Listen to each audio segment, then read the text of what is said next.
na ang relihiyong aprobado at perpektong relihiyon ay binigay ng Diyos lamang. Ang sino mang bagnais ng ibang relihiyon maliban sa Islam ay hindi tatanggapin. At siya ay kabilang sila sa mga talunan. Ibig sabihin yung ibang relihiyon ay man-made yun, gawa-gawa ng tao. Kaya kasalbi niyang libig, sila ay sinisigil sila, may bayad. Pero sa Islam ay wala. Kung sino ang mahirap, tinutulungan ng mayayaman yon. Kaya kayong dalawa, aanyayahan ko kayo, magbaliklog tayo sa tagapaglikha. Kayo ng kanang kamay.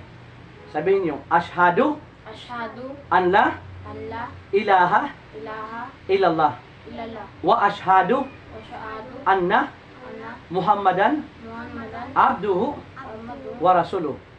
Ako'y sumasaksi at naniniwala na walang ibang Diyos na dapat sambahin maliban sa Allah.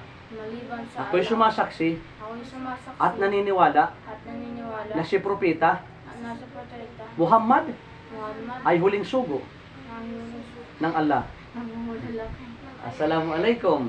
Ibig sabihin nyo, wa alaikumussalam. Sabi mo, wa alaikumussalam. Wa alaikum. Wa alaikum musalam. Yan. Ikaw, assalamualaikum. Sabihin mo, wa alaikumussalam. Marunong sa Arabic dito. Marunong sa Arabic kasi marami kang kaibigan Muslim, no? Ang ibig sabihin ng Muslim, pag Arabic yan, ibig sabihin ng Muslim, mananampalataya.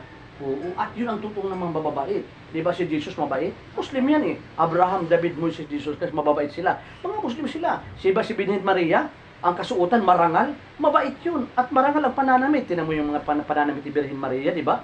Marangal na tao, ibig sabihin, mabait na tao siya. Opo. At hindi sinabi ni Jesus na sambahin siya. Sinabi ni Jesus na la ilaha illallah, iisa lamang ang Diyos. Ang sambahin natin yung nagsugo kay Jesus. Ano sabi ni Jesus? Ako ay nagmula sa Diyos at ako ay kanyang sinugo. Ibig sabihin siya ay sugo, mensahero.